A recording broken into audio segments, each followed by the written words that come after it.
Bismillahirrahmanirrahim. Assalamualaikum warahmatullahi wabarakatuh. Waalaikumsalam. Alhamdulillahirabbil alamin wal aqibatu lil muttaqin wala udwana illa 'alal zalimin. Shallallahu wassalamu ala sayyidina Muhammadin wa ala alihi wa sahbihi ajma'in. Rabbi shrah li sadri wa yassir li amri wahlul 'uqdatam min lisani yafqahu qawli. Amma ba'du. Bapak Ibu karyawan karyawati Dinas Kelautan dan Perikanan Provinsi Lampung yang kami hormati, wabil khusus salam takdim pada Ustadz Fathur Rozi LCMS OSI, ada GR-nya. Ini mungkin nanti sedikit dijelaskan GR ya Ustadz.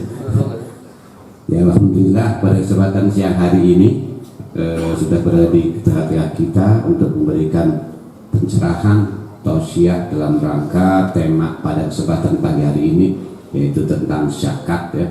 Intinya mari kita senantiasa mengatakan rasa syukur kita pada Allah Subhanahu wa taala pada hari yang ke-25 Ramadan 1445 Hijriah. Kita masih diberikan Allah kekuatan iman ya, kekuatan kesehatan jasmani dan rohaninya, sehingga kita bisa hadir bersamanya dengan kekuatan iman. Tentunya kita bisa hadir di sini semata-mata karena Allah Subhanahu wa taala. Karena hanya sekedar kekuatan fisik ya, jasmani, alangkah banyaknya saudara-saudara kita, teman-teman kita yang belum bisa hadir bersama dengan kita semua. Jadi patut dan harus kita syukuri. Sholawat dan salam mari kita selalu senantiasa menjadikan kehadirat Allah Subhanahu wa taala. Sholawat serta salam kita senantiasa sampaikan kepada junjungan kita Nabiullah Muhammad sallallahu alaihi wasallam dan keluarganya, sahabatnya dan seluruh umatnya, hingga kita semua. Mudah-mudahan Allah berikan kekuatan kepada kita untuk menjalankan syariatnya, pelajaran dalam kesehariannya, sehingga syafaat akan kita perolehnya di yaumil akhirat nanti. Amin ya rabbal alamin. Bapak Ibu hadirin, tidak berlama-lama, mari kita mulai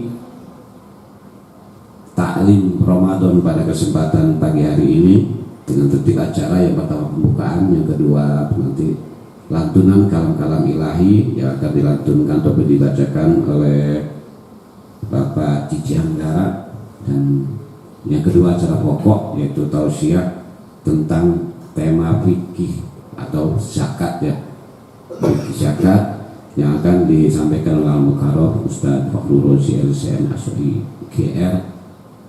Dan yang ketiga penutup. Baiklah, agar mendapat rahmat hidayah karunia serta ridhonya, mari kita sama-sama buka dengan membaca basmalah. Bismillahirrahmanirrahim.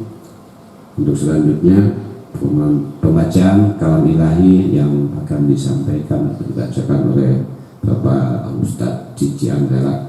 Waktu kami persilakan dengan segala. A'udzu billahi minasy syaithanir rajim. Bismillahirrahmanirrahim.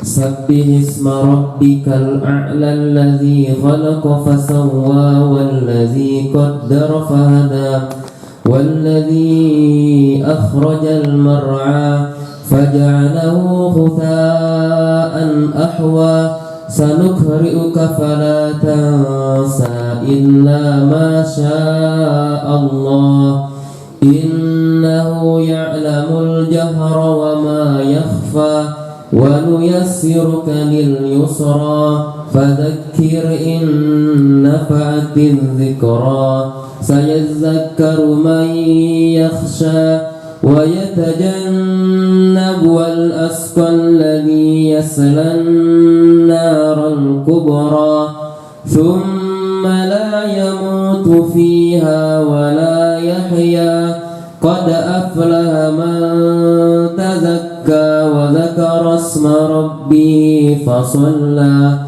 bal tu'siruna al-hayata ad-dunya wal akhiratu khairun wa abqa inna hadza lafis suhufil ula suhufi Ibrahim wa Musa.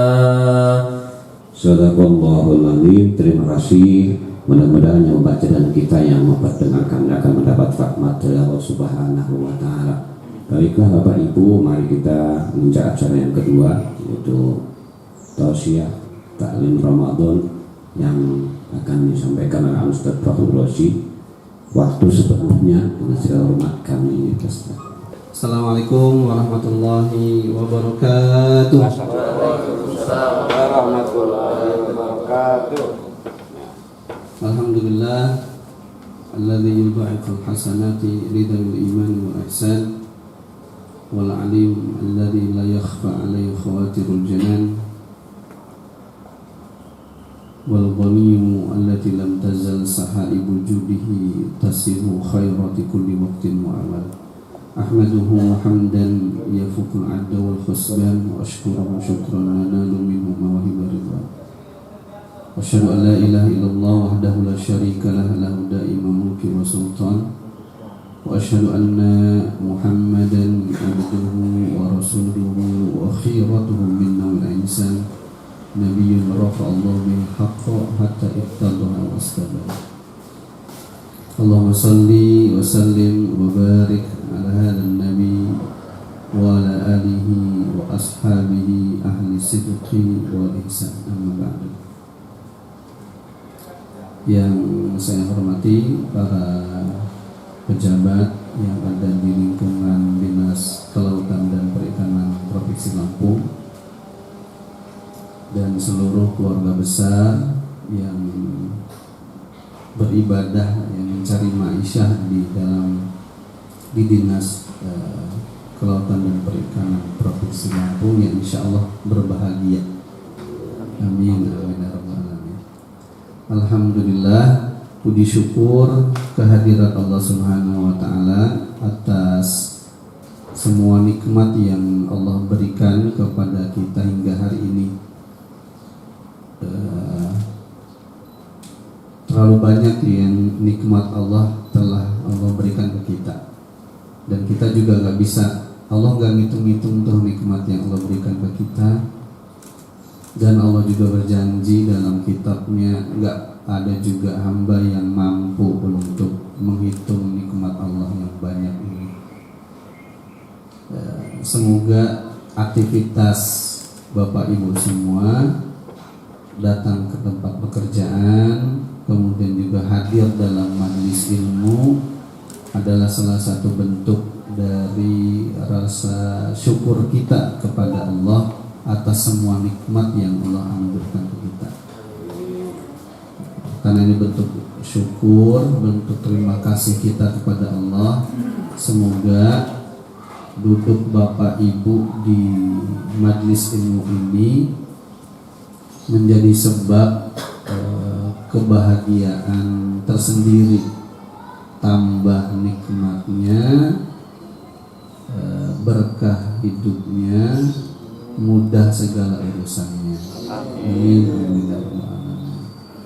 Salawat dan salam tak lupa kita teragungkan kepada baginda Nabi kita Muhammad SAW, pada seluruh keluarga Rasulullah dan keturunannya, sahabat dan tabi'in, dan seluruh umatnya hingga hari akhir. Semoga kita sekali lagi mampu sekuat dan sekuat iman dan takwa kita masing-masing, ya. Fattaqullaha mastata'tum, menjalankan semua perintah Allah, mengikuti sepersis-persisnya, ya, cara bagaimana Nabi itu menjalankan kehidupan, gitu, ya. Itu jadi juga mudah-mudahan jadi sebab Bapak Ibu mendapatkan syafaat di yaumil qiyamah nanti. Amin amin ya rabbal alamin. Bapak Ibu yang berbahagia, saya duduk di kursi ini udah kurang lebih 3 atau 4 kali, ya. Alhamdulillah udah seringlah ketemu wajahnya, dan mudah-mudahan ini silaturahmi ini terus berlanjut.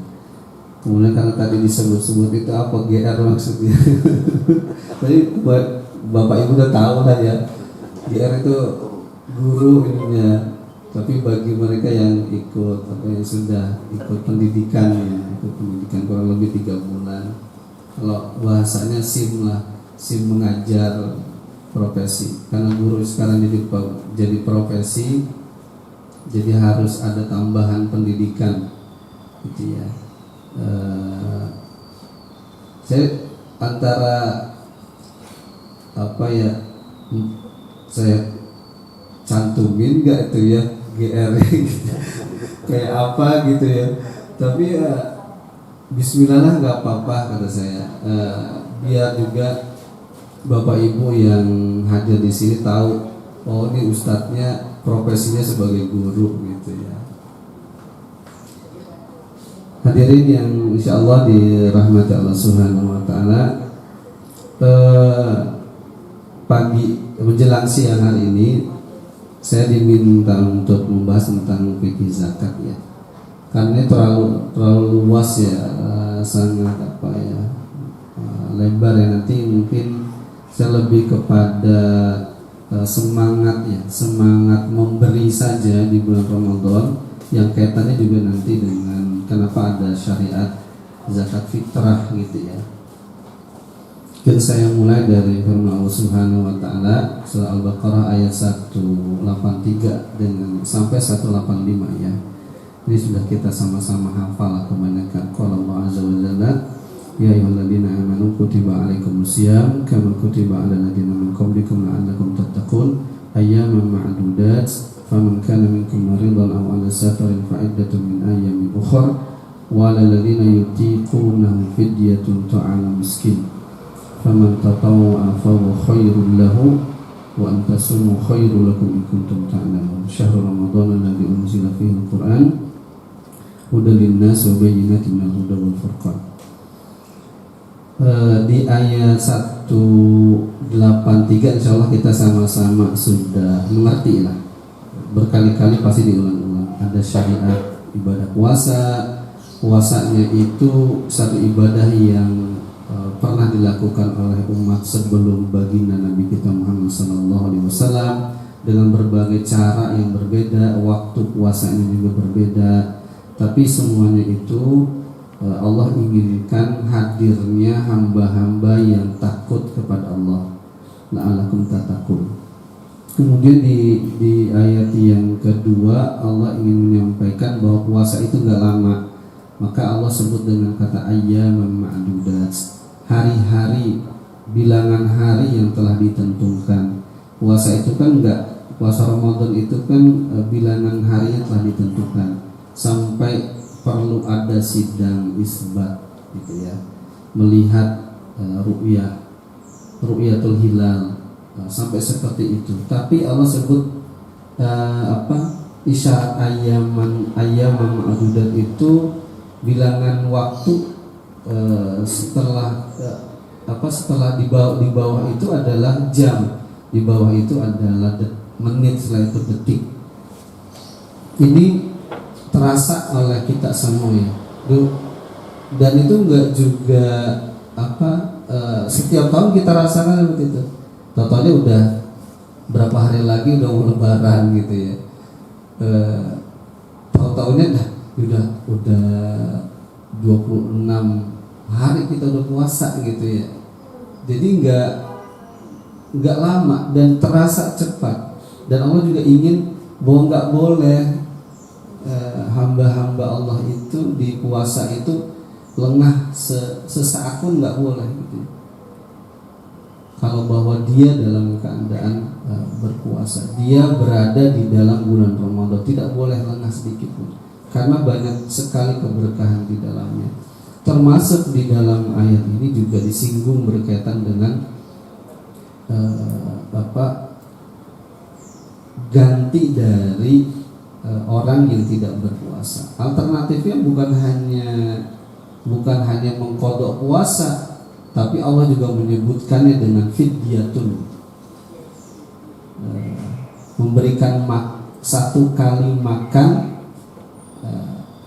orang yang tidak beruntung gitu ya, atau ta'amu miskin.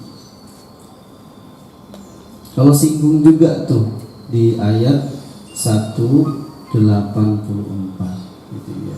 Bahwa dalam rangkaian syariat ibadah puasa itu bukan hanya masalah ibadah dia dengan Allah Subhanahu wa taala, tapi juga masalah ibadah yang kaitannya dengan orang lain, yaitu berbagi kepada orang lain.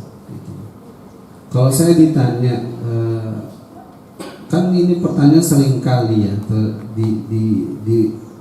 ditanyakan di dalam bulan Ramadan, khususnya ibu-ibu nih, gitu ya, yang tahun ini misalkan sedang hamil, gitu, akhirnya berat puasanya, ambil dia rukhsah karena 10 hari puasa setelah itu ngedrop misalkan, atau 5 hari puasa langsung ngedrop, akhirnya ngambil rukhsah, setelah itu ngelahirin, ketemu di Ramadan berikutnya pasti lagi menyusui,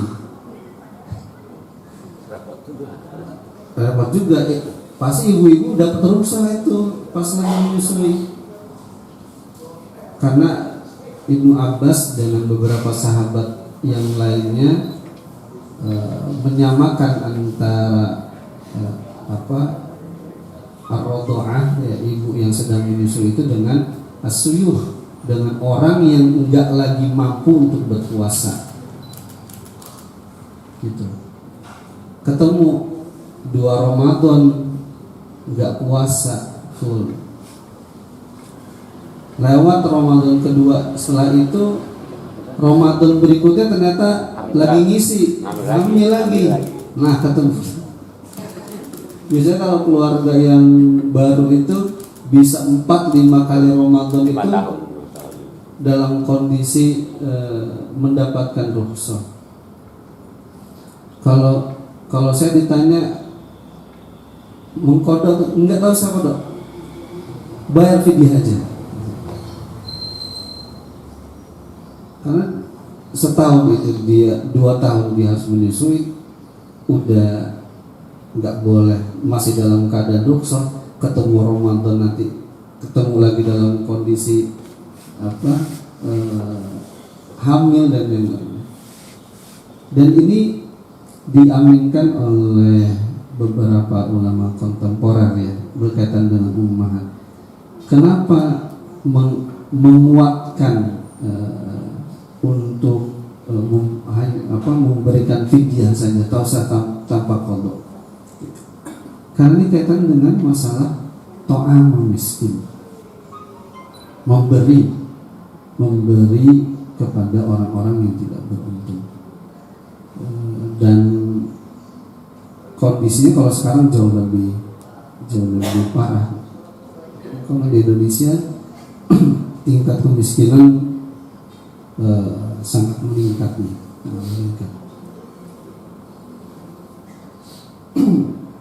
maka adanya syariat dan kafarah ya bagi mereka yang tidak mampu berpuasa untuk membayar fidyah ini adalah bagian upaya agama itu sedikit membantu. Syukur kalau ada orang yang bisa mengelola dengan baik, bisa mengangkat menuntaskan sedikit kemiskinan gitu. Tapi kan belum ada yang mampu mengelola seperti ini. Masih dalam kategori pengelolaannya itu dalam bentuk konsumtif ya, harta diberikan secara konsumtif gitu ya. Ini ayat yang ke 184 ini udah menyinggung ini ya, sudah menyinggung berkaitan dengan ibadah, rangkaian ibadah puasa itu tidak hanya kaitan dengan ibadah puasa, tapi juga berkaitan dengan harta dan bagaimana seorang itu mau memberi kepada orang lain. Hadirin yang berbahagia, kemudian kita lihat bagaimana sikap ulama terdahulu gitu ya. Bahkan baginda Nabi kita Muhammad SAW berkaitan dengan memberi ya. Ini saya nggak langsung masuk ke dalam fikih zakat. Kalau masuk dalam fikih zakat terlalu terlalu luas. Kemudian kayak belajar fikih gitu, urutannya apa, istilah zakat, syaratnya apa saja, asnafnya, golongannya apa aja gitu ya. Runtutannya kayak jadi kayak belajar gitu ya. Tapi mudah-mudahan saya coba, karena semuanya bukan gelas kosong kan berkaitan dengan zakat. Nanti kita mungkin sedikit banyak didiskusi. Coba kita lihat sedikit, mungkin hadis ini juga sering didengar, pernah dibacakan oleh beberapa asatis ya di sini. Ini diriwayatkan oleh Ibnu Abbas, karena Nabi sallallahu alaihi wasallam ajwadun nasi bil khair. Rasulullah sallallahu alaihi wasallam, ini menurut penilaian para sahabat dan itu sangat benar adanya, di antara manusia yang ada saat itu, bahwa Nabi itu adalah manusia yang paling lembut, dermawan dalam segala kebaikan. Ajwadun nas bil khair. Wa kana ajwadu ma yakunu fi Ramadan. Dan kalau sudah masuk dalam bulan Ramadan itu, tingkat kebaikan dan kelembutan serta kedermawanan Rasulullah dalam kebaikan itu meningkat tinggi, meningkat dahsyat. Jadi kalau kita mau tarik sedikit saja berkaitan dengan atok gitu ya, berkaitan dengan memberi, berkaitan dengan sedekah dan zakat, itu di sini juga muncul. Gitu ya. Ada bisa kita singgung masalah berkaitan dengan memberi di sini. Nabi Muhammad SAW mencontohkan demikian. Kalau udah datang Ramadan itu luar biasa gitu. Hina yalqahu Jibril, wa kana Jibril yalqahu fi kulli lailatin min Ramadan, yansalihu wa yu'ridu alaihi sallallahu alaihi wasallam Qur'ana.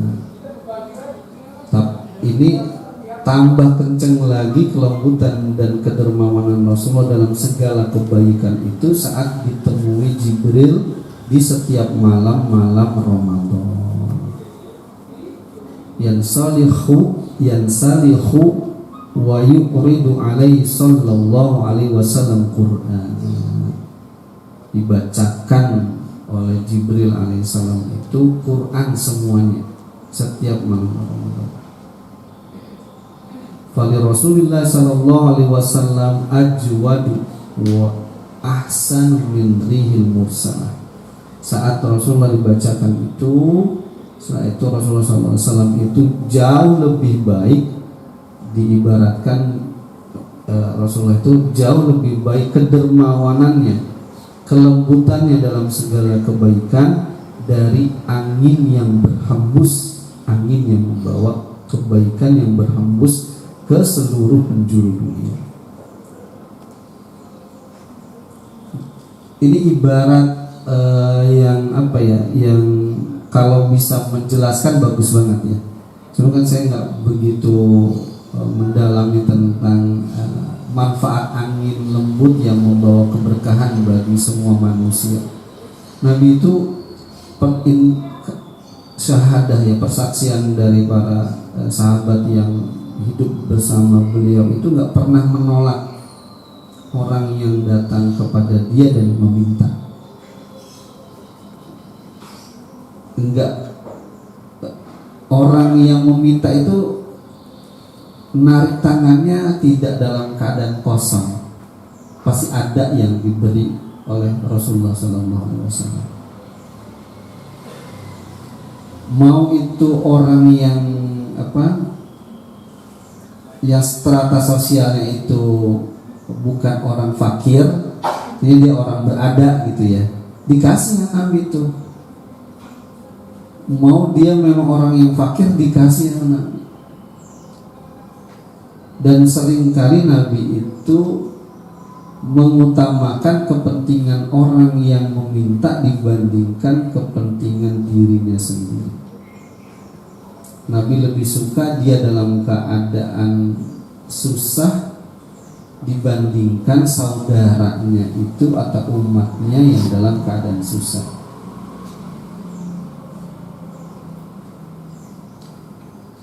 Dan seringnya Nabi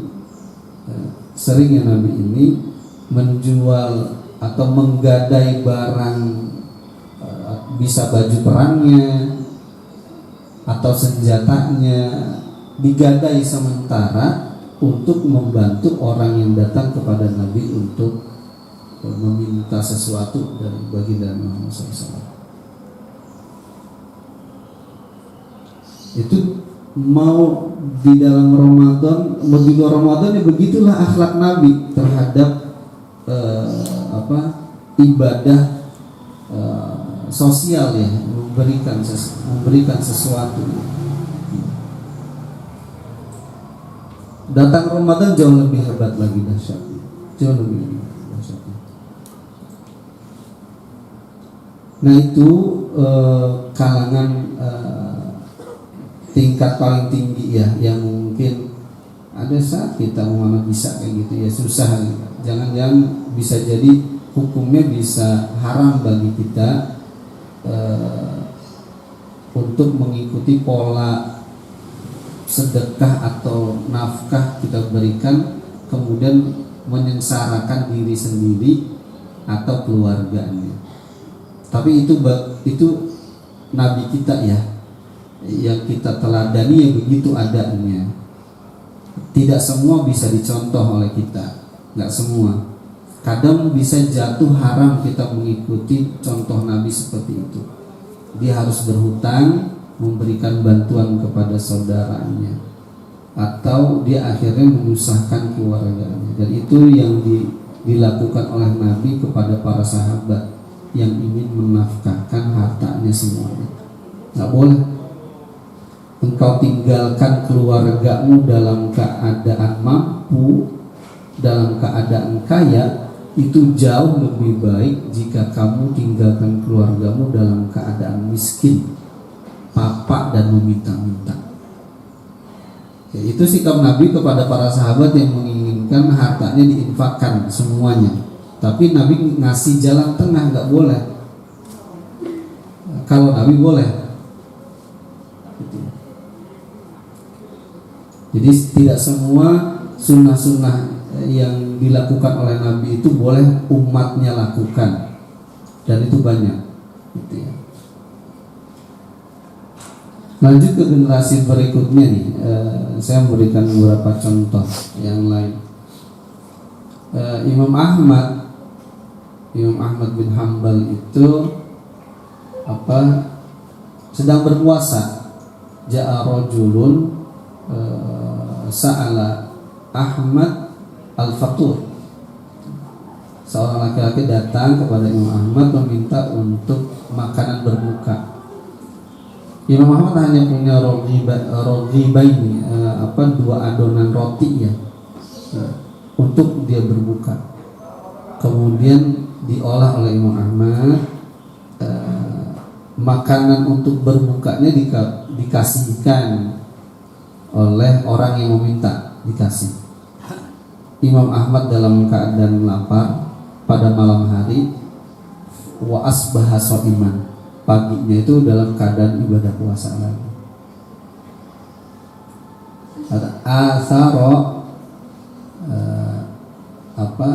Imam Ahmad itu mendahulukan hajat orang lain dibandingkan memenuhi hajat dirinya sendiri.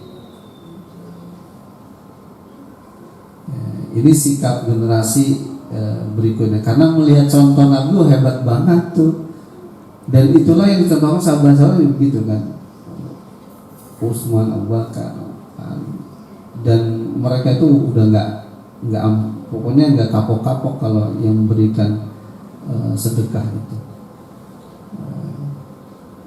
Dan juga nggak semua itu amal-amal seperti Umar seperti Abu Bakar atau seperti Utsman gitu. Bisa kita contoh, jangan-jangan bagi kita nanti hukumnya jadi makruh, bisa bisa jadi haram. Dicontohin misalkan Abu Bakar bisa memberikan semua hartanya, ninggalin Allah dan Rasulnya. Jangan sekali-kali bapak ibu itu menjual semua asetnya kasih ke ustadz atau kasih ke pondok pesantren. Siapa yang kamu tinggalkan? Allah dan Rasulnya. Setelah itu keluarga tinggal di masjid misalkan. Minta. Jadi itu bisa jadi malah bukan baik, bisa makruh atau bisa jadi haram hukumnya sedekah seluruh harta itu. Dulu begitu ngelihat yang di atas itu oke banget berkaitan dengan memberi gitu ya. Nggak ada yang setengah-setengah, nggak ada yang tanggung-tanggung, diberi semaksimal gitu ya. Turunlah terus ke generasi berikutnya yang mengikuti contoh seperti itu, hingga kata Imam Zuhri radhiyallahu anhu, idza jaa syahrul ramadan qala dzaka syahrun syahrut tilawatil Qur'an wa it'amit ta'am, sampai menyimpulkan demikian. Az-Zuhri itu mengatakan kalau datang bulan Ramadan, Imam Az-Zuhri menyimpulkan bulan Ramadan, bulan itu adalah bulannya Al-Quran dan memberi makan orang yang tidak beruntung. It'am ta'am. Dua agenda ini yang prioritas di dalam bulan Ramadan. Setelah Bapak Ibu semua menuntaskan kewajiban salat 5 waktu, puasa Ramadan, maka amalan di bulan Ramadan yang paling afdol adalah tilawah Quran dan memberikan makan orang lain. Kalau Bapak Ibu punya wirid tertentu, misalkan di luar Ramadan, entah itu dalam bentuk zikir, tahlil, dan yang lainnya atau salawatan, maka masuk bulan Ramadan itu enggak tergantikan dengan ibadah membaca Al-Quran dan memberikan makan orang yang tidak beruntung.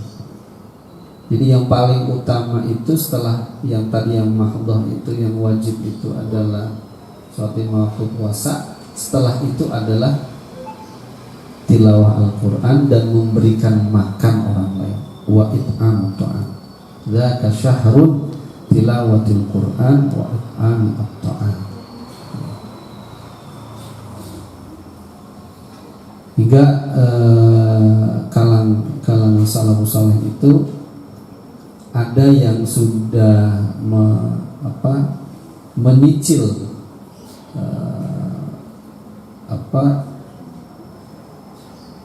menabung gitu. Mungkin saya pernah juga menyampaikan di sini. Salah satu kalangan salafus saleh itu tradisinya adalah menabung di bulan-bulan dari mulai Syawal, ditabung sebagian keuntungan yang ada dalam perdagangan dan yang lainnya. Terus sampai bulan Ramadan itu berhenti bekerja.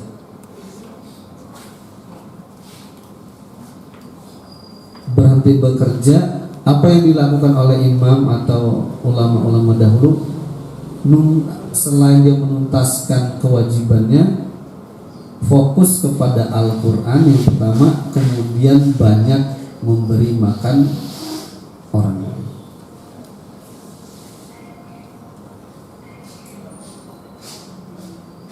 Banyak memberi makan orang lain. Dan itu dilakukan oleh kalangan salafus.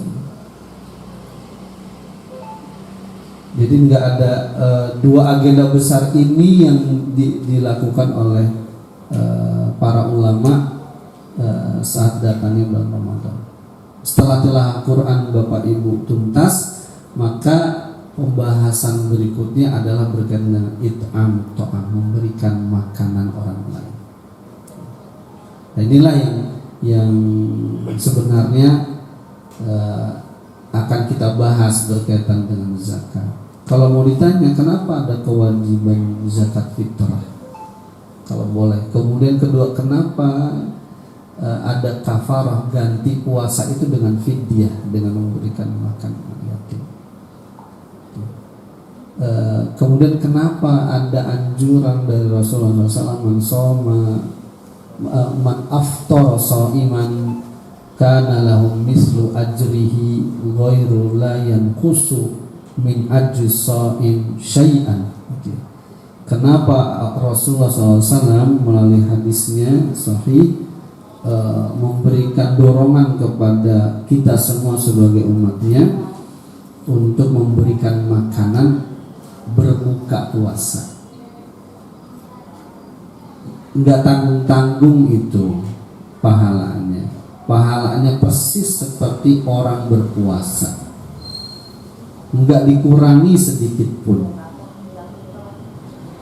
Kenapa ada itu? Ini Allah dan Rasulnya ingin mengajarkan kepada kita semua bahwasannya saat nanti pertama, ibadah puasa itu harusnya ibadah yang membahagiakan semua kalangan, kaya, miskin, fakir, semua bahagia saat datangnya Ramadan. Sehingga syariat berkaitan dengan kafarah untuk bayar fidyah sudah tersalurkan itu ke orang-orang yang nggak bisa makan. Yang mampu dia ngasih makanan kepada orang lain saat itu. Ditambah lagi kita kena ibadah zakat fitrah yang wajib bagi setiap jiwa dalam keadaan muslim, dan dia mampu di sini Bapak Ibu, dia punya makanan di tanggal 1, 2, dan 3 Syawal. Dia punya makanan. Artinya makanan ini bukan makanan yang makanan yang pokok ya Pak. Ada beras, ada minyak, ada telur. Pokoknya yang asas lah gitu. Udah ada minyak, udah dikasih. Udah ada. Jadi ada saat dia punya makanan untuk 3 hari ke depan.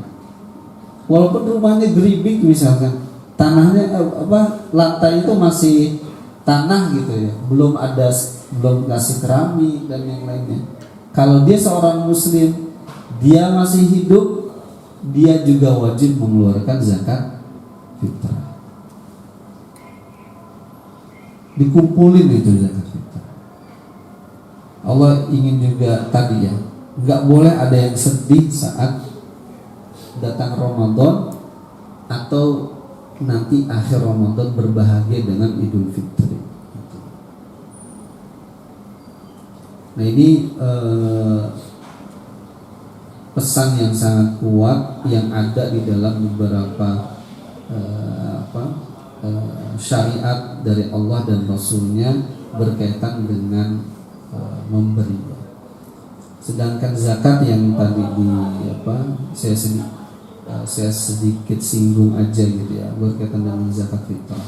Kalau zakat mal, zakat rikas dan yang lainnya nggak perlu kita singgung di sini.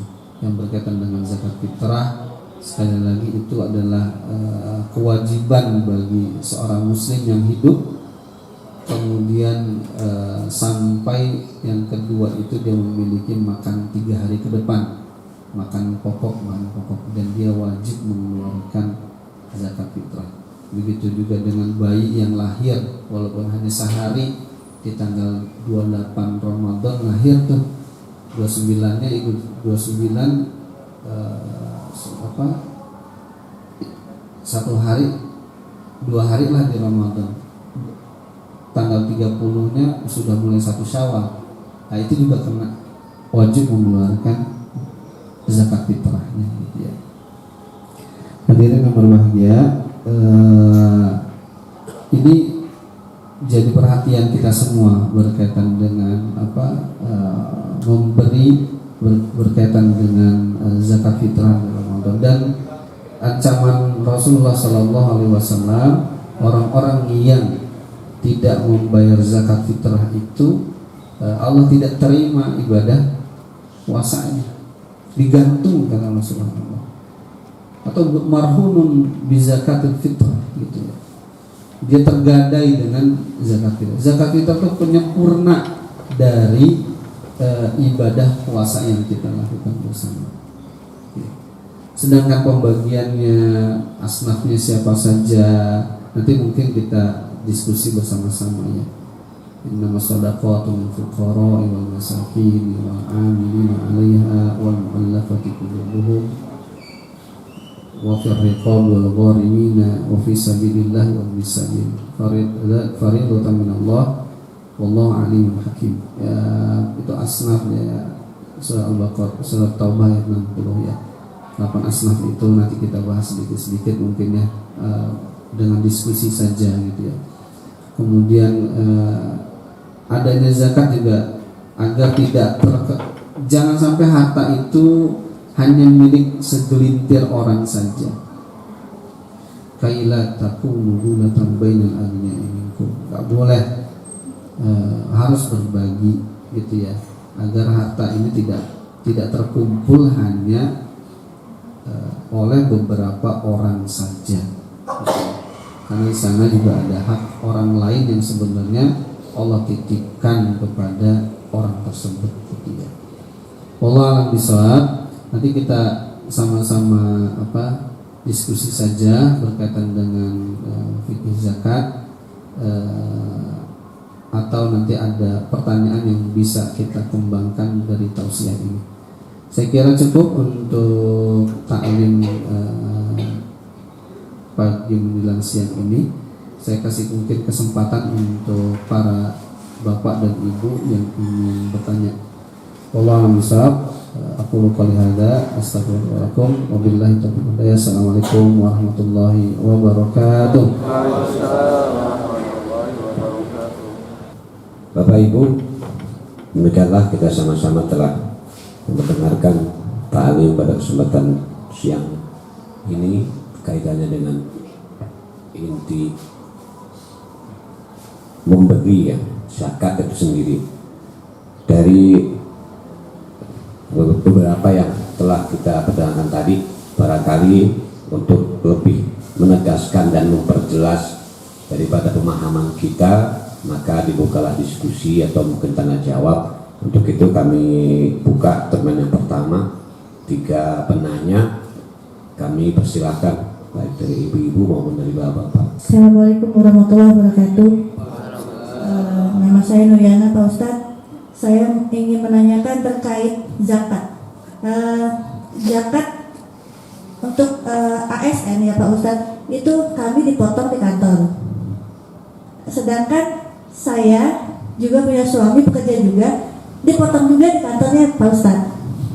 Nah, sedangkan yang saya tahu untuk zakat itu harus ada akad zakatnya ya Ustadz ya, sepanjang yang sepengetahuan saya, dan harus ada niat zakatnya. Kalau main potong begitu, hukumnya bagaimana ya Ustadz? Saya kan dipotong double nih, berarti kan saya zakatnya double, gitu kan? Ada niat. Kalau untuk niat zakatnya bagaimana Pak Ustadz? Untuk akadnya seperti apa? Itu aja Pak Ustadz. Assalamualaikum warahmatullahi wabarakatuh. Mau bertanya terkait puasa. Sebetulnya kita itu kan puasanya setelah akhir balik itu sudah ada pertanggungjawaban. Nah, pada saat kita masih remaja itu kan kita bukan meninggalkan ya, misalnya puasa itu karena kita halangan, kemudian kita tidak membayar, karena kita tidak tahu juga Ustaz. Kadang-kadang tahu juga kayak masih meringankan gitu Ustaz, masih tidak menjadi beban atau perhatian kita. Nah, seperti apa hukumnya? Apakah kita membayarnya dengan fidyah atau kita terus bisa membayar puasa di hari Senin Kamis, tetapi kita niatkan untuk membayar puasa kita yang lalai di sebelumnya yang belum kita bayar pada saat kita remaja mungkin. Nah, terkait dengan zakat juga, misalnya kita sudah punya anak yang sudah bekerja, apakah anak ini juga punya tanggung jawab membayarkan orang tuanya membayar zakat fitrah seperti itu, ataukah cukup untuk dia, ataukah juga orang tua bisa membayarkan zakat anak yang sudah bekerja? Itu seperti apa hukumnya? Terima kasih. Ya, bismillah sekalian Ustadz, terkait zakat emas ya, kalau sudah mencukupi nisabnya, umumnya yang kami pahami kan 85 gram ya Ustadz, itu sudah harus dibayar. Kalau nih Ustadz kan warga plus 62 itu kan cerdas-cerdas Ustadz. Jadi ketika nasabnya sudah sampai tapi dia terus menabung, nah itu diakali misal diganti dengan beli emas putih atau dibelikan untuk anaknya, jadi dia tidak kena nasabnya itunya lagi, potongannya lagi seperti itu. Nah itu bagaimana Ustaz? Terima kasih. Assalamualaikum warahmatullahi wabarakatuh. Iya, langsung ya. Inilah bahayanya kalau buka diskusi ya. Sesuatu yang enggak kita bayangin lagi ditanyain ya. Oke, yang pertama bismillahirrahmanirrahim. Kalau yang pegawai negeri sipil ini jatuh potongannya itu zakat apa, Ibu? Zakat fitrah ya. Iya. Ya berarti Ibu dan Bapak sudah nggak perlu lagi bayar, gitu ya.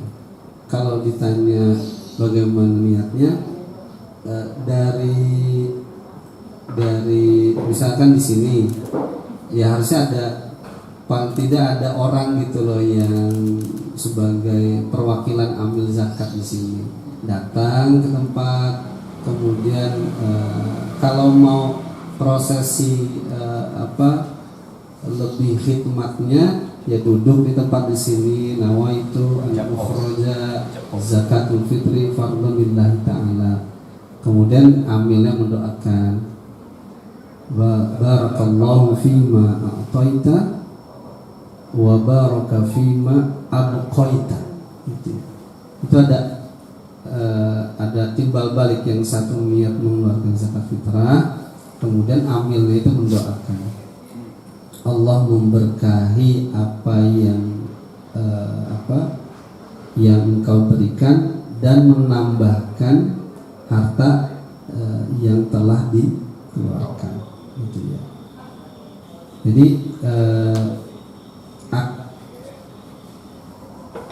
Bu, ini masuk langsung ke Basnas ya. Nah, langsung potong ya. Ya, udah niatkan dari awal Ibu dengan Bapak untuk bahwa potongan itu adalah zakat fitrah. Jadi Ibu nggak perlu lagi, artinya gugurlah kewajiban Ibu Bapak mengeluarkan zakat fitrah. Itu tinggal sisanya adalah anak-anak yang di bawah tanggungan kita. Keluarkan dari sisa gaji yang kita miliki, gitu ya. Wallahu a'lam bishawab. Jadi nomor yang Ibu yang bertanya seperti itu. Kemudian gimana Bu? Cukup Bu kira-kira Bu? Yang double kan? Double bagaimana? Yang udah bayar double katanya. Hanya sedekah satunya ya. Tapi yang diambil khusus untuk satu jiwa kan Bu ya? Iya. Kalau suami istri. Satu jiwa kan? Setiap pegawai satu jiwa kan yang diambil? Satu. Dua, 75.000. 37.000.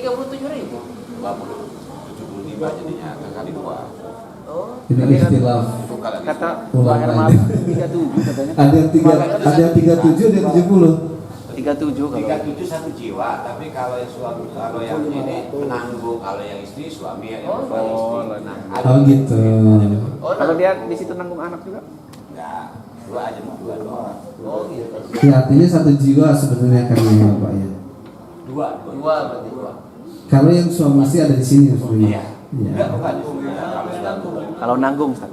Oh, kalau nanggung. Kalau dua-duanya kerja, Oh iya, ada. Bapak dan ibu udah tahu, berarti kan di sana itu untuk berapa jiwa, intinya gitu aja. Nanti ibu tinggal atau bapak tinggal menambahkan saja keluarga yang belum bayar zakat fitrah. Kemudian yang kedua, sekali lagi tadi anjurannya kalau memang itu ibadah harus biar lebih khusyuk lagi, ya tentukan saja dari DKM, misalkan dari masjid ini siapa yang sebagai amil, nah itu bergiliran datang. Setelah gaji dipotong untuk zakat fitrah, datang minta doa dan niat untuk zakat fitrah. Satu-satu kalau mau itu kan nanti imam jadi ambil orang nggak ada wujud. gitu. Kemudian yang kedua, anak yang sudah memiliki penghasilan, kan kewajiban itu jelas ya, dia hidup sebagai seorang muslim dan punya makanan selama 3 hari depan, kewajibannya demikian. Kalau anak yang sudah punya penghasilan, ya dia kalau mau mengeluarkan zakat fitrah untuk dirinya saja, ya memang itu kewajiban dia, gitu ya. Kemudian kalau keluarga, misalnya orang tua masih punya penghasilan walaupun udah nggak sederas dulu waktu masih muda, gitu ya,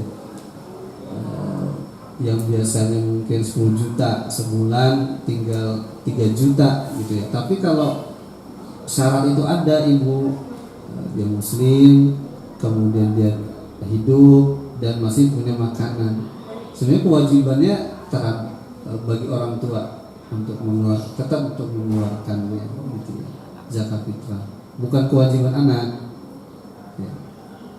Kecuali tapi misalkan orang tuh udah nggak ngejalan lagi, nggak punya lagi, nggak ada makanan lagi, ya berarti emang nggak wajib untuk mengeluarkan zakat fitrah karena syarat wujudnya itu nggak terpenuhi, gitu. Nah, bagaimana kalau anaknya ngebayarin orang tua, ya nggak ada masalah juga, boleh saja. Yang penting perpindahan harta itu kan sudah jelas. Anak niatin nih ngasih ke orang tua, gitu ya. Kemudian orang tua gunakan untuk zakat fitrah. Sama aja kalau udahlah bu, biar nanti kakak aja yang ngebayarin dari misalkan dari Tangerang misalnya. Udah ibu tenang aja, ibu bapak dengan adik-adik udah saya bayarin zakat fitrah. Sebenarnya kalau mau ditanyakan ini sebenarnya harta itu pindah dulu ke orang tua itu baru ngasih ke amil zakat, gitu ya. Tapi karena itu udah enggak, ya ngapain juga gitu-gitu amat, langsung aja dibayarin, gitu ya. Ijabnya aja. Itu kan tahwil tamlik ya, perpindahan kepemilikan sebenarnya. Dari mana? Dari lisan, diucapkan dari lisan oleh anak, gitu ya. Kemudian yang kedua, berkaitan dengan dulu waktu masih gadis, kurang perhatian gitu dengan masalah puasa, kemudian banyak yang bolong belum diganti misalkan, maka saran saya itu kalau ada kemampuan bayarlah fidyah. Kalau mau ambil mazhab Imam Syafi'i, bayar fidyah dengan qadha, gitu ya, bayar fidyah dengan qadha ibu. Kalau ada kemampuan oleh ibu untuk membayar fidyah plus dengan qadha, itu Imam Syafi'i-nya. Tapi kalau ibu mau ngambil yang lebih ringan dari itu, ada cukup membayar fidyah. Ditakar saja. Udah misalkan saya 5 kali Ramadan waktu gadis itu mungkin lalai ya ditakar aja mungkin sebulan, atau kalau mau baik lagi udahlah berarti 5 Ramadan 30 kali 5 150 hari kali 35.000 sekali makan, udah niatkan untuk mengganti puasa-puasa yang pernah terlewat, gitu. Kafarah. itu insya Allah bara'atu zimmah insya Allah. Kalaupun memang ada kelalaian memang ada. Sebenarnya kan qadha itu kan sebenarnya sebelum datang Ramadan berikutnya. Maka kenapa Imam Syafi'i itu bagi orang-orang yang lalai itu dia wajib qadha, wajib juga membayar fidyah. Kenapa? Karena dia ada dosa kelalaian. Gitu ya. Orang dikasih jatah waktu 1 tahun bayar hutangnya dia nggak mau, dia nggak sempat, bukan nggak sempat, dia lalai untuk membayar karena ketidaktahuan dan yang lainnya. Maka didouble goromahnya, dendanya itu didouble oleh Imam Syafi'i. Itu ijtihad Imam Syafi'i loh, mengambil istinbat hukum yang ada, gitu ya. Allah misal. Kemudian yang ketiga ini ya zakat emas. Ini hilah ya, emang yang bukan hanya zakat emas sebenarnya, zakat profesi juga bisa aja. Ada yang model pembayaran zakat itu ada yang take home pay sebelum dia bagi-bagi bayar listrik, cicilan pendidikan anak-anak, kemudian dikurangi dengan cicilan rumah dan yang lainnya. Sisa harta itu itulah nanti dikali 12 sudah sampai belum nisabnya. Kalau ada yang main-main itu ya dia buat modelnya adalah banyak pengeluaran sehingga kecil ini akhirnya nggak ketemu nisabnya, gitu ya. Begitu juga dengan emas. Bukan saja ini, kadang ibu-ibu kan kalau emas yang dipakai itu tidak kena zakat, gitu ya. Dia banyak-banyak emas yang dipakai, gitu. Atau mendekati 1 tahun karena harus haul, karena harus 1 tahun. Jadi buat akhir tahun entah dijual, entah dia buat perhiasan sehingga enggak sampai nisabnya, gitu ya. Karena dia harus nisabnya harus terpenuhi, waktunya juga harus tepat, gitu ya. Ya kalau tanya aja kira-kira dosa nggak gitu. Tanya yang bersangkutan aja kira-kira berdosa nggak kalau begitu ya. Udah banyak kan nikmat Allah yang Allah berikan kepada kita, gitu ya. Kalaupun belum sampai ke nisab, dikeluarkan juga nggak ada masalah namanya. Dikeluarkan untuk bagian dari sedekah. Kan ada tumbuh ya, kalau emas kan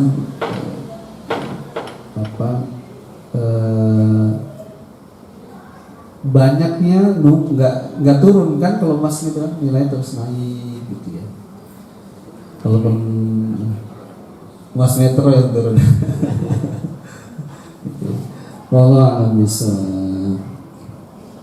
Ada lagi dari Bapak ini yang mau bertanya, silakan Pak. Assalamualaikum warahmatullahi wabarakatuh. Mohon izin Pak Ustadz, mohon penjelasannya. Ini mungkin ada 2 permintaan dari kami. Yang pertama masalah sholat. Nah, masalah sholat ini terkadang timbul perbedaan, yaitu mengenai tentang imam yang imam yang mengganti surat dalam sholatnya. Nah, hukumnya bagaimana? Kemudian yang kedua, bolehkah anggota keluarga lain yang membayarkan fidyah untuk keluarga yang tidak berpuasa dengan halangannya sakit? Hanya itu saja. Mungkin seperti contohnya saya punya adik gitu. Nah, adik saya ini sakit gitu. Dia tidak mampu untuk melaksanakan puasa. Apakah boleh saya membayarkan fidyahnya gitu? Mohon penjelasannya Pak Ustaz. Terima kasih. Ya, terima kasih. Pertama yang kita dudukan dulu bahwa membaca surat selain Fatihah di dalam sholat adalah bukan masuk dalam rukun ibadah sholat. Itu satu. Kemudian tata cara membaca surat-surat selain Al-Fatihah itu ada di beberapa ketentuan Nabi itu menentukan surat-surat tertentu. Tapi itu mimbabil afdol ya, babnya adalah yang utama, gitu ya. Kemudian bagaimana dengan seorang yang mengganti surat karena misalkan lupa ayat selanjutnya gitu ya. Pertama nggak membatalkan sholat, itu satu ya. Kemudian yang kedua, anjuran Nabi itu faqra'u ma tayassara minal Qur'an. Kalau kita bukan di bidang agama gitu ya, bukan ahli di bidang agama, apa yang sering kita baca itulah yang kita baca saat kita jadi imam. Kadang kalau nggak biasa jadi imam, kemudian kita coba membaca hafalan baru, itu pasti mandek di tengah jalan. Bukan mandek di tengah jalan, awal jalan itu udah mandek gitu ya. Karena pertama udah grogi, yang kedua hafalan baru dihafal gitu ya. Nah, dalam ibadah sholat itu faqra'u ma tayassara minal Qur'an. Cari yang mudah, yang sering kita baca Al-Qur'an. Yang sering kita baca kan ya trikul itulah gitu. Kausar gitu. Itu kan mudah-mudah yang dibuat. Jadi tidak masalah itu. Tinggal kita memilih mana. Kalau memilih anjuran yang lebih yang mudahkan kita membacanya, maka insya Allah nggak berhenti di tengah jalan saat kita jadi imam. Yang kedua sama sebenarnya pertanyaan dari ibu tadi ya, yang kedua gitu ya. Kalau bapak agak ragu, kasih aja ke adik nih, dek kan, biar nanti adik yang niatkan uang ini untuk membayar gitu. Karena saat bapak udah ngasih ini uang itu, perpindahan kepemilikan sudah sah ya. Terserah nanti adik itu mau bangun katanya untuk beli baju. Itu yang repot. Mau beli baju lebaran, bukan bayar fidyah gitu. Kecuali ini bapak udah ini uang itu bayar fidyah. Nah, jelas penggunaannya itu walaupun pindah kepemilikan, tapi penggunaannya sudah disebutkan. Nggak boleh untuk beli baju lebaran, bayar fidyah untuk kamu nggak puasa. Nah, udah gitu kalau gitu adek tambahan nggak bang sedikit dari belanja segini gitu untuk beli baju adek atau beli baju lebaran anak-anak misalkan. Nah itu beda lah halnya, karena dia nggak bisa beli yang lain gitu ya. Itu aja mungkin ya. Artinya kalaupun langsung abangnya yang langsung memberikan, niatkan untuk membayarkan fidyah ke adiknya juga nggak ada masalah kok, bisa. Orang akad nikah itu bisa dibadal kok. Orang yang nggak ada tapi yang akad adalah kakaknya, mewakili gitu ya, mewakili adiknya yang ada di luar negeri. Wallahu a'lam bishawab. Ya mohon izin masih ada harapan bahwa mungkin ditanyakan sama kawan yang lain atau mungkin belum disampaikan aja kedahuluan sama saya, mohon maaf. Yang pertama kaitan sekarang untuk zakat ya Ustaz, yang pertama tentang amil. Sekarang lagi ya sebetulnya juga marah juga ya. Maksudnya penyampaian sosialisasi itu sudah ada, bahwasanya yang namanya ambil itu yang namanya yang sudah ditunjuk di SK-kan oleh, dalam hal ini mungkin lembaga yang sudah terkompeten maupun juga yang ya penguasa otomatis ya otomatis. Sementara masih juga kita terjadi di masyarakat kan ambil di tiap masjid dan musola itu mengadakan penerimaan pendistribusian zakat itu sendiri dengan alasan ya memang masuk di akal juga, namanya akal-akalnya di ini, karena khawatir tatkala kita diserahkan kepada taruhlah sekarang tingkat pasukan mungkin lembaga-lembaganya masih terbatas juga, baik itu tingkat desa maupun juga lembaga sosial yang sudah di SK-kan oleh pihak pemerintah maupun oleh pihak lain yang disahkan oleh pemerintah secara hukum gitu. Makanya di daerah masih tetap aja setiap masjid mengadakan atau membuat panitia amil zakat dalam rangka supaya tetangga-tetangga yang terdekat itu justru kita sampai yang menyampaikannya tahu persis itu. Jadi esok dia ada untuk apa yang dimakan dan sebagainya. Itu alasannya seperti itu, banyaknya seperti itu ya, termasuk saya juga gitu. Alasannya seperti itu kan. Kurang yakinnya juga kalau diserahin ke desa, serahin ke kecamatan, tetangga saya dikasihnya nih, dapat nggak? Seperti itu. Itu yang pertama. Yang jadi masih bolehkah seperti itu kita mengambil inisiasi ataupun juga patokan bahwasanya kekhawatiran karena untuk lingkungan tetangga-tetangga itu tadi dengan zakat yang beredar ataupun dari musyaki di komplek yang ada di jamaah masjid tersebut. Yang kedua kaitannya dengan jumlah asnaf nih. Kalau dalam Quran kalau ada 8 ya. Tapi apakah dalam pembagiannya itu langsung dibagi ke 8 asnaf itu sendiri atau kita memang sudah kayaknya biasa ada itu cuma 4 yang banyak gitu kan? Ya apa Ibnu Sabil, apa Horim juga itu kan orang yang punya berhutang, hutangnya hutang untuk konsumtif atau hutang untuk ya istilahnya yang bukan untuk pokok, bukan untuk sekunder tapi bukan untuk primer tapi untuk sekunder ya. Nah, itu juga makanya langsung aja kita dibagi berdasarkan yang ada di lapangan gitu. 4 taruhlah ya, 4. Jadi fakir miskin sisakan 80% dari total penerimaan zakat. 20%-nya sambil kemudian fisabilillah yang kalau toh nanti ada kalau sekarang ini kayak musafir walaupun betul musafir atau tidak kami masih di pinggir jalan gitu kan, Pak saya mau pulang ke sini nggak punya ongkos dan sebagainya, antisipasi itu gitu. Jadi sehingga yang kami pisahkan 4 tapi sisa 20% dan yang 80%-nya habis untuk fakir miskin. Fakir miskin pun kami bedakan. Kalau fakir selisihnya antara kalau toh 1 jiwanya 20.000, kalau fakir 25.000, miskinnya baik antara 17, 15. Terus yang kedua dilihat juga jumlah keluarga yang ditanggungnya. Jadi kalau ke fakir dia keluarganya ada anaknya 4, suami istri berarti kan 6. Kita kasih 20 kilo teman. Tapi yang giliran yang cuma janda 1 orang dikasih 20 juga. Jadi keberadilannya itu kan tidak ini. Pas banget 20 kilo kasih beras, janda itu bisa untuk 2 bulan aja malah sampai puluhan gitu. Makanya kami ambil inisiasi itu. Kalau ya anggota keluarganya lebih banyak juga walaupun sama-sama statusnya fakir. Sampai terkadang ada yang 35 kilo beras kami kasih.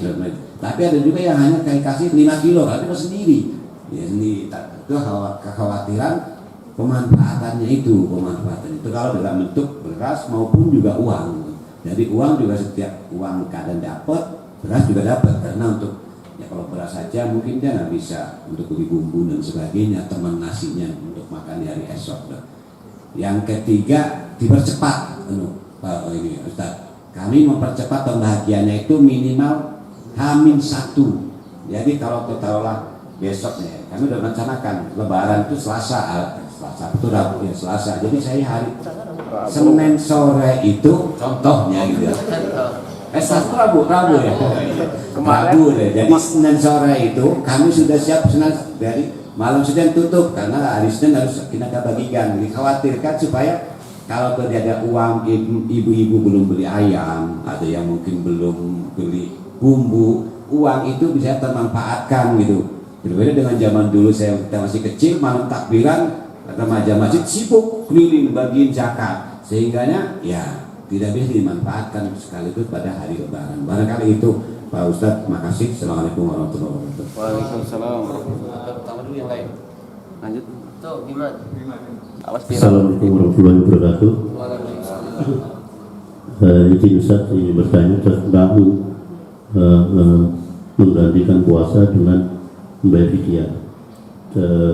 Caranya intinya membayar fidyah itu apakah langsung di hari itu membayar atau dikumpulkan dari Ramadan 1 sampai Ramadan ke-30 bayarnya di akhir. Itu pesan yang pertama. Terus yang kedua terkait dengan tadi itu pembayaran zakat ya ini kan ada spekulasi ya dulu ya. Kalau zakat itu abdolnya itu beras 2,5 kilogram. Nah ini masih apa ya, masih perlu penjelasan, perlu kesepakatan bagi kita semua. Apakah boleh zakat itu sebenarnya digantikan dengan uang gitu. Nah ini ada penjelasan bahwasannya kalau memang tidak bisa beras, digantikan uang sebesar seharga sekilonya gandum, bukan seharga sekilonya beras. Itu ada pernyataan lah. Nah itu gimana Ustaz penjelasannya? Terkait dengan waktu ya, waktu pembagian, waktu pemberian zakat. Nah waktu pemberian zakat itu ya saya pernah sih mendengarkan wajibnya itu pada saat malam takbir. Nah, bagaimana kalau kita bayar zakat sebelum takbir? Apa itu hukumnya? Apakah mubah, apa makruh, atau sunnah atau nah, kalau di malam takbir itu istilahnya wajibnya lah. Gitu. Ya, ini perlu penjelasan Pak Ustaz. Oke, terima kasih. Assalamualaikum warahmatullahi wabarakatuh. Ya, banyak ya masalah zakat ternyata ya. Memang nggak pernah habis-habis karena permasalahan terus baru ya. Dan pengetahuan umat juga di Indonesia semakin bagus. Dulu amil itu kan nggak ada yang mempermasalahkan kan Pak. Jadi amil di masjid itu enak dari baginya. Sekarang setelah ada definisi tentang amil itu sendiri, baru mereka berpikir ulang gitu ya. Tapi yang mutafak yang sekarang itu amil itu adalah mereka yang setiap harinya memang mengurusi berkaitan dengan zakat, infak, dan sedekah gitu ya. Jadi kalau kayak bapak yang di pengurus masjid itu nggak disebut dengan amil. Maka baiknya kalaupun nanti dari masjid akan memberikan, jangan diambil dari harta zakat. Nah, untuk pengurus masjid jangan diambil dari harta zakat fitrah. Nah, ambil dari apa? Ya, ambil dari yang alokasi harta yang lainnya gitu. Kemudian yang ini saya ingat ini dari Bapak kan menyampaikan kebiasaannya satu hari sebelum Idul Fitri. Maslahatnya tepat dengan maksud Allah dan Rasulnya juga. Jadi Allah dan Rasulnya ingin di hari raya Idul Fitri itu nggak ada yang pertama nggak punya makan, tepat itu. Dan tradisi kita di Indonesia itu H-1 itu ibu-ibu pokoknya lagi pasar tumpah lah pokoknya. Uang itu benar-benar keluar benar itu gitu. Dari segi maqasidnya tepat jika panitia masjid itu mendistribusikan zakat fitrah itu H-1 gitu ya. Maksimal. Walaupun ya sekali lagi ya beda ya antara mendistribusikan dengan waktu membayar zakat. Betul. Kalau waktu membayar zakat itu masih boleh sampai sebelum dilaksanakannya sholat Idul Fitri.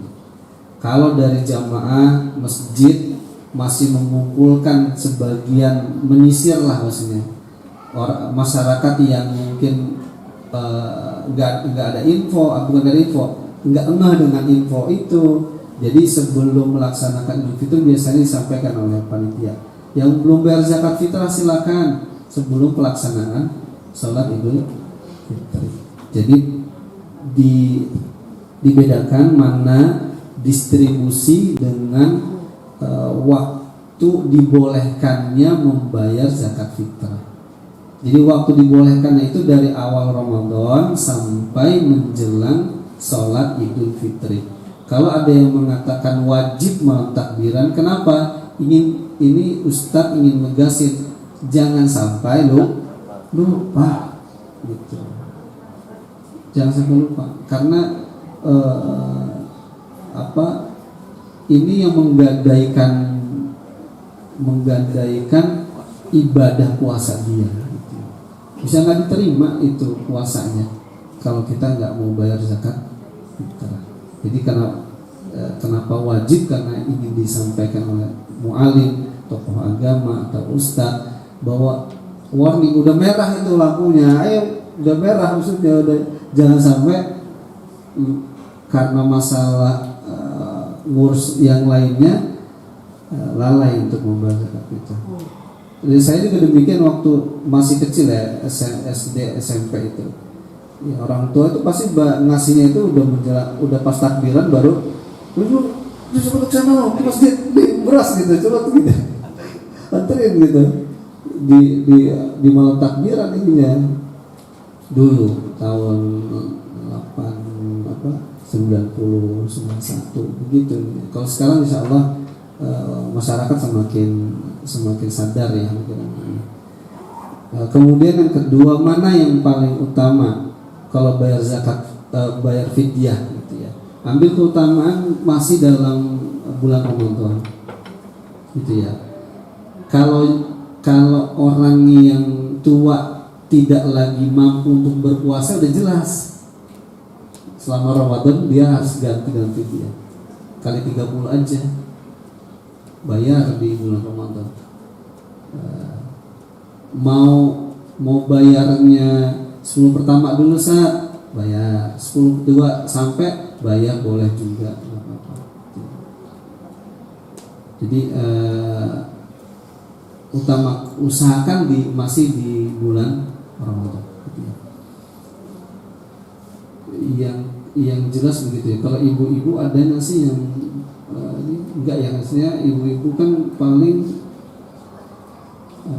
kalau ibu ini memang ada kesempatan untuk membayar sih ya, maksudnya kesempatan untuk mengkodok, makanya dia kecuali yang sudah jelas tadi contohnya kalau pas dia 5 hari puasa setelah itu ngedrop, misalkan ibu menyusui itu bayinya sakit, dianya ngedrop gitu ya, maka berarti sisa itu udah dipastikan dia bisa langsung aja berarti gitu. Ini kalau hal itu bisa kita pastikan, kalau tidak bisa kita pastikan nunggu setelah selesai Ramadan kita baru. Wallahu a'lam bishawab. Oh ya, yang berkaitan dengan uang. Nah, dulu uang ini hanya pendapatnya Imam Abu Hanifah. 4 mazhab yang lain itu berpendapat untuk membayar dengan bahan makanan pokok negara tersebut, gitu ya. Kalau kita di sini kan beras, gitu. Sedangkan uang itu satu pendapat yang bahasanya dia menyendiri ya. Tapi sekarang malah banyak dipakai oleh umat Islam, gitu. Enggak, karena ada kemudahan di sana sih. Orang dari Jogja bisa membayar ibunya di Papua, macam-macam lah. Jadi nggak perlu lagi kesulitan untuk masalah itu. Jadi mazhab taisir, mazhab kemudahan itu yang dipakai oleh Imam Abu Hanifah sekarang banyak dipakai oleh kita, gitu ya, untuk pembayaran zakat fitrah. Ada masalah? Enggak ada. Insya Allah nggak masalah. Karena semuanya punya hujah yang kuat itu. Kalaupun bapak mau bayar dengan bahan makanan pokok juga nggak apa-apa. Gitu. Ya masalah. Kalau gandum susah nyari di sini. Wallahu a'lam bishawab. Saya kira cukup ya Pak ya. Oh iya, jumlah asnaf. Jadi lil fuqara wal masakin, awaknya itu ditartib ya sebenarnya. Awaknya itu ditartib, dia urutan. Kalau misalnya ternyata terkumpul zakat itu hanya bisa memberikan jumlah orang-orang yang fakir banyak di sana. Di bawahnya nggak dapat ya nggak dapat. Karena tingkat kesulitannya itu fakir adalah yang pertama. Fakir kan dia nggak punya usaha, nggak punya penghasilan, nggak ada penghasilan memang, nggak ada penghasilan. Dan dia nggak bisa bekerja juga. Kan dialah yang diutamakan itu. Kemudian untuk gharim sebenarnya kalau dia dulu kaya terlilit dengan hutang, awalnya kayaknya itu kayaknya karena pinjam-pinjam yang bahasanya ya untuk konsumtif, mobil lah apa gitu, akhirnya dia terlilit hutang itu, orang ini juga jadi prioritas kok, jadi prioritas untuk diberikan, karena pada saat itu dia benar-benar sama seperti orang yang fakir, bahkan bisa lebih karena dia dicari orang lain, kejar kolektor ya. Wallahu a'lam bishawab. Saya kira cukup ya Pak ya, 11 juga. Saya kembalikan ke langsung aja. Hadirin, mari kita sama-sama akhiri majelis ilmu ini dengan berdoa kepada Allah Subhanahu wa taala. Semoga sekali lagi semua amal ibadah kita di bulan Ramadan ini dan semua aktivitas Bapak Ibu yang hadir dalam majelis ilmu ini Allah berikan kebaikan, keberkahan. Allah ganti dengan banyak kebahagiaan di keluarga ibu dan bapak semua, baik di dunia maupun di akhirat.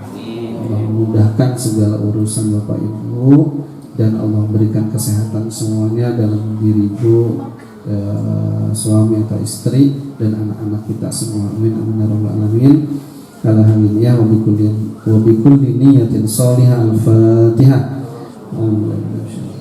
Bismillahirrahmanirrahim. Iyyaka na'budu wa iyyaka nasta'in. Ihdinas siratal mustaqim. Shiratal ladzina an'amta 'alaihim. Ya Arhamar Rahimin, ya Ajwadal Ajwadin, wa ya Akramal Akramin, wa ya Dzal Jalali wal Ikram. Allahumma shalli ala sayyidina Muhammadin fil awwalin wa shalli ala sayyidina Muhammadin fil akhirin wa shalli ala sayyidina Muhammadin fil mala'il a'la ila yaumiddin. La ilaha illa anta subhanaka inna kunna minadh dhalimin. La ilaha illa anta subhanaka inna kunna minadh dhalimin. Allahumma anta rabbuna la ilaha illa anta khalaqtana nahnu 'abduka wa nahnu 'ala ahdika wa wa'dika mastata'na na'udzu bika min syarri ma sana'na nabu'u laka bi ni'matika 'alaina wa nabu'u bi dhunubina faghfir lana fa innahu la yaghfiru dhunuba illa anta. Rabbana hab lana min azwajina wa dhurriyyatina qurrata a'yun waj'alna lil muttaqina imama. Allahumma inna nas'aluka al-huda wat-tuqa wal-'afafa wal-ghina. Allahumma anta 'afuwun karim tuhibbul 'afwa fa'fu 'anna ya karim. Allahumma anta 'afuwun karim tuhibbul 'afwa fa'fu 'anna ya karim. Rabbana atina fid dunya hasanah wa fil akhirati hasanah wa qina adzabannar. Wa akhiru da'wana alhamdulillahi rabbil alamin. Terima kasih, mohon maaf atas segala kesalahan dan khilafan. Aqulu qouli hadza astaghfirullahaladzim li wa lakum wa billahi taufiq wal hidayah. Assalamualaikum warahmatullahi wabarakatuh.